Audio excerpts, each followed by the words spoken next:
The guy I'm dating took me out for dinner to meet his friends, where they proceeded to gatekeep the crap out of me about my own hobbies and career, and I'm not so sure this relationship is the one for me anymore. Posted by you/Thrura Gulala. I need some help processing this. They made me question whether or not I'm actually authentic when it comes to what I'm interested in. I feel like I don't want to talk about my interests with anyone because I don't want to be pop quizzed. The person I, 25F, am dating, we've been together for 3 months, I'll call him Dan, 29M, recently invited me out to dinner to meet some of his coworkers. The first red flag was that he invited everyone to a Hooters and said they chose that restaurant because it's close to where they work and is easy to get to. Which is true, but there are several other restaurants nearby that offer better food and a better atmosphere. Before he invited me out to dinner, he half-joked that his co-workers, all of them male, didn't believe he was dating a hot girl who's into the same hobbies as them. These are hobbies that are considered to be primarily for men. I was a little irked by that comment, but he said he was just joking around, which pretty much became the catchphrase for the men that night. When everyone arrived at the restaurant, Dan and his co-workers were making comments about the girls who worked there and their physical appearances. This made me a little uncomfortable, but I didn't say anything. Once everyone ordered their food and drinks, his friends started to quiz me about my interests. Many of them share the same male-dominated hobbies I'm into, and they more or less just tried to see if I knew facts about the hobby, as opposed to asking me questions about what I like or don't like, or what I'm currently doing in said hobby. For example, if my hobby were American history, one of them might ask an esoteric question like, "Oh, so you like American history? How many $1 bills are currently in circulation? How old is the French Broad River?" I also work as a junior automation engineer at a startup software company. I haven't been writing code for that long, as I was working in QA prior and learned how to code while I was in that position. I'm really green, and I know I still have a lot to learn. The projects I'm working on are small, and I'm getting help at work. All of his friends are senior-level software engineers and were quizzing me about my work, trying to see how much I actually know. They were asking about advanced topics I didn't know about and were asking me technical questions that don't even apply to my job. But they were all smiling and laughing, and would frequently say something like, "Aw, we're just kidding." At one point, I felt like I was at some weird interview, taking one question at a time from each D-bag at the table. I know I stopped fake smiling at some point and just emotionlessly answered their questions. I think one of them became self-aware because he just looked down at his phone for the rest of the evening, didn't ask me anything else, and looked uncomfortable. When they weren't asking pointed questions at me, they were talking to each other and ignoring me. I'd be interrupted if I tried to include my thoughts on the subject, or they'd just nod at me and look away to someone else. I should mention that all of these guys were 5 to 10 years older than me. I'm 25, the guy I'm dating is 29, and his co-workers are in their early to mid-30s. I don't have as much experience as they do. Part of me was hoping I could meet peers who could have helped guide me or answer my questions about their careers. Instead, one of them literally asked me to give him a SQL query. They all kept saying they were just kidding around or just joking and laughing about it, but it was so cringy.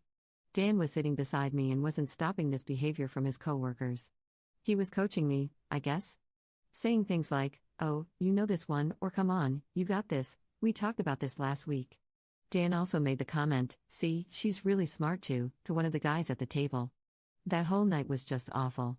He was actually irritated with me because he saw my whole mood change while I was being quizzed by his friends. He said he noticed me having an attitude with his co-workers when they were just having fun and trying to get to know me. That it was immature of me to have been so obviously annoyed and that I audibly sighed multiple times when one of his friends spoke to me. I can't stop seeing Dan as a super cringy dude now. I thought he was acting ridiculous and seemed more like a 13-year-old boy as opposed to someone who is supposed to be turning 30 in a couple of months. I'm pretty sure I can't go on with the relationship at this point. I don't think this is an overreaction on my part if I were to break up with him. Is it within reason to end a relationship after this event? Everything was going fine before this happened, but now I just feel gross. The dinner happened last night, and I haven't returned any of his texts today. I know ghosting is wrong, but I don't want to look at him or speak to him. The thought of him just kind of disgusts me at this point. I've never felt like someone's show poodle before. I don't know if I'll feel differently in a week or if I'm unjustified in my anger. /relevant comments. Commenter. I wonder why Dan and his friends have to go to Hooters and leer at the waitresses when they're just so good at talking to women. Dan is an idiot who has ruined his own relationship out of a cowardly deference to the man-child behavior of his friends. He deserves them, and you deserve better. "I'm just joking" is the catchphrase of people too cowardly to stand by their own crappy views when challenged. Ops response. I knew Dan and his co-workers would frequently go to this Hooters for lunch. He always told me he didn't like how misogynistic that place was, but he really enjoyed the wings. Cue eye roll. But the way they were all talking about the waitresses, and even how they thought some of the waitresses were too old to be working there, really bothered me. Commenter 2. You are seeing Dan as a super creepy dude because Dan is a super creepy dude. This guy does not respect you, and he purposely brought you to a restaurant and disrespected you by talking about the women there. Here's what happened. They brought you to Hooters to undermine your confidence and put you at a disadvantage. Hi, we are a bunch of guys that are going to go to Hooters and talk about the appearance of the women there while the one woman at our table sits and watches us. They all, including Dan, treated you like a specimen, as if you were the stupid little girl. Dump Dan and his juvenile, misogynistic friends, please. Ops response. You're right. In a way, I'm kinda glad this night happened so I could see who Dan really is. Even if he didn't mean anything malicious, he's still an immature bro, and I don't want to be with that.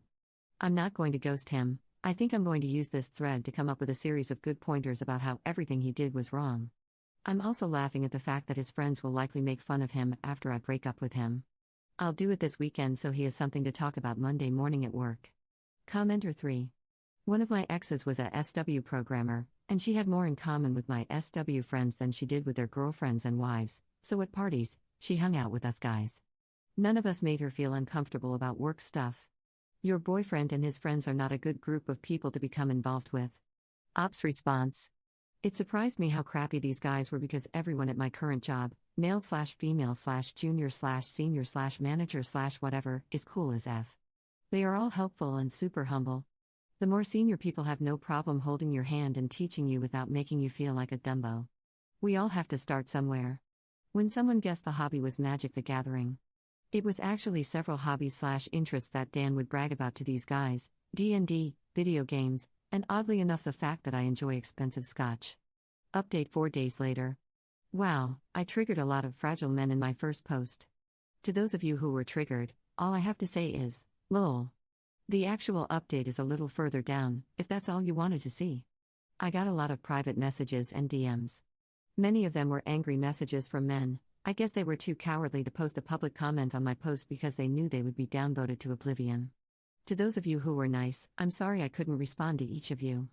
This is also a throwaway, and I won't be responding to messages and posts after I'm done with this post and comments. Also, I read the most downvoted comments on my post. That stuff was some of the most painfully cringy material I think I've ever seen on these relationship posts. It was like some weird mix of the _Donald, Brainsels, and conspiracy subreddits coming together to post some weird crap sexist BS. There were people describing themselves as a female, which is a dead giveaway that it's actually an incel pretending to be a woman. I find this to be absolutely hilarious. Anyway, thank you for sharing your stories. But I'm sorry so many of you had to go through something similar to this at one point in your life. This isn't the first time I've been gatekept either, just the most blatant. I wanted to add that I know how real men act around each other. I have a brother, and I've been around his friends plenty of times. Yes, they rib each other and new members of the group, they joke around, but they've never just asked trivia questions as their only means of communication. They've never been bullies, or highly judgmental, or straight up boring like the group I met last week. I've been around groups of men before and had it not feel like an awful interview. What the group did to me last week was not a friendly thing to do to anyone, even if it were another man entering the group for the first time. The update. After the post, I decided it would be best to end things through a phone call. I mentioned ghosting, but it's probably best he knows how and why he effed up. I waited until Saturday to reach out to him and told him, we need to talk. I'm paraphrasing here, but this is basically how the convo went. Dan, this is about the dinner, isn't it? Me, yeah, it is. Dan, and? Me, I don't think I've ever felt so unwelcome in a group before. It felt like a crappy interview, all they did was test my knowledge. No one tried to get to know me, and when actual conversation was going on, I was ignored or interrupted if I tried to talk. Dan, I don't feel like it was anything like that.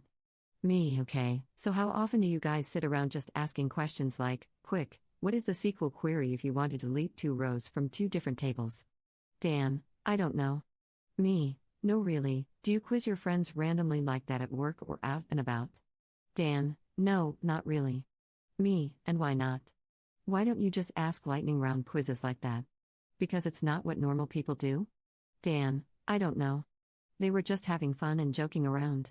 Me, It wasn't fun for me. I have male and female friends in all sorts of professions. I've never cornered any of them to test their knowledge. I trust they know what they're doing. I ask them about work, what they're doing, normal questions. Dan, okay. Me, I'm not going to print out a CPA exam and quiz my accountant friend. Don't you think that would be a little effed up? Dan, I don't know, maybe?